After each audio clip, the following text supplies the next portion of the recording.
2018 সালের মে মাসে মাদারীপুরের কালকিনিতে 1 একর 30% জমিতে পৌর বাস টার্মিনালের নির্মাণ কাজ শুরু করে পৌর কর্তৃপক্ষ।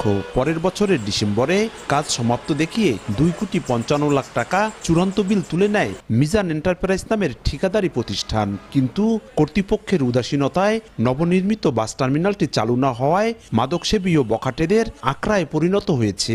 বাস টার্মিনালটা না চালু হওয়ার কারণে এই রাস্তাটা অনেক যানজট থাকে এবং অ্যাক্সিডেন্টটাও বেশি দেখা যাচ্ছে। বাস টার্মিনালটিতে এখন নেশার আড্ডাখানা চলতেছে, ঠিক আছে। যদি দ্রুত চালু হয় তাহলে আমাদের এই নেশা থেকে যুব সমাজ মুক্তি পাবে। এই টার্মিনালটি কয়েক কোটি টাকায় নির্মাণ হয়েছে জনগণের টাকায়, আর এই জনগণই এখন এই সুবিধাটা পাচ্ছে না।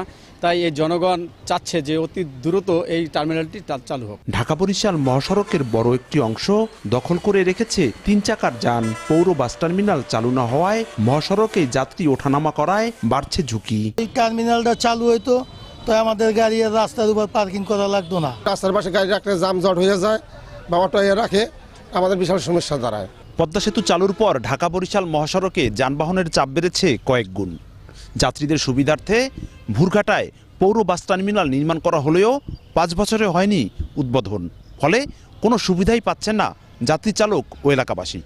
পৌর বাস টার্মিনালটি দ্রুত চালুর উদ্যোগের কথা জানায় জেলা প্রশাসন। আমাদের যে পৌরসভার যে বার্ষিক যে এডিপি রয়েছে সেখান থেকে একটি বিশেষ বরাদ্দ দিয়ে আমরা সেখানে কাউন্টারগুলো তৈরি করে দিব এবং তৈরি করার পরে হয়তো আগামী 2-2.5 মাসের মধ্যে আমাদের বাস মালিক সমিতি সমস্ত বাসের কাউন্টারগুলো সেখানে চলে যাবে এবং বরিশাল ঢাকা মহাসড়কে যে হাইওয়েটা আছে সেখানে বাসরা আর কাউন্টার ওঠানামা করবে না বলে এতটুকু আমার পৌর প্রশাসক আমাকে জানিয়েছে এবং আমরা এটা করবো ইনশাল্লাহ। তৎকালীন মেয়র এনায়েত হোসেন হাওলাদার দায়িত্বে থাকা অবস্থায় গুরুত্বপূর্ণ 19টি পৌরসভার অবকাঠামো উন্নয়ন প্রকল্পের অধীনে এই বাস টার্মিনালটি নির্মাণ করা হয়।